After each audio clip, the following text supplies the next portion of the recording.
Panel ছাড়াই ইসলামী ছাত্রশিবিরের সমর্থিত ঐক্যবদ্ধ শিক্ষার্থী জোটের প্যানেল থেকে সাদিক কায়েম বিজয়ী হয়েছেন ভিপি পদে প্রায় ১,৪,০৪,২ ভোট লাভ করে। বাজিতপুরে বন্ধুদের মিলনমেলা। কিশোরগঞ্জের বাজিতপুরে এসএসসি ৯-৬ ব্যাচের বন্ধুরা মিলনমেলায় অংশ নিয়েছেন। নৌকায় করে হুমায়পুর পর্যন্ত ভ্রমণ, স্মৃতিচারণ, আনন্দোল্লাস ও সামাজিক উদ্যোগের মধ্যে মিলনমেলা অনুষ্ঠিত। হংকংয়ের বিরুদ্ধে টস জিতে ফিল্ডিং নিয়েছে বাংলাদেশ ক্রিকেট দল। এশিয়া কাপ ম্যাচে হংকংয়ের বিরুদ্ধে বাংলাদেশের অধিনায়কের সিদ্ধান্ত, টস জিতে ফিল্ডিং। দলের একাদশে অভিজ্ঞ ও নতুন খেলোয়াড় রয়েছে।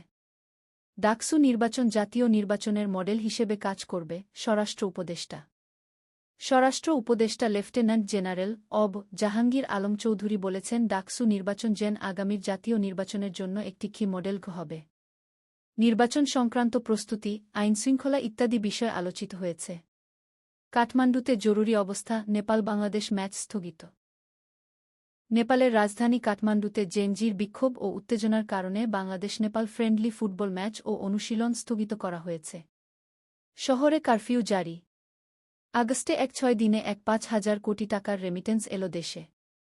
চলতি মাসের প্রথম ১-৬ দিনে প্রবাসীরা প্রায় ১,২৬ কোটি মার্কিন ডলার পাঠিয়েছেন, যা দেশীয় টাকায় প্রায় ১,৫,৪২০ কোটি টাকা।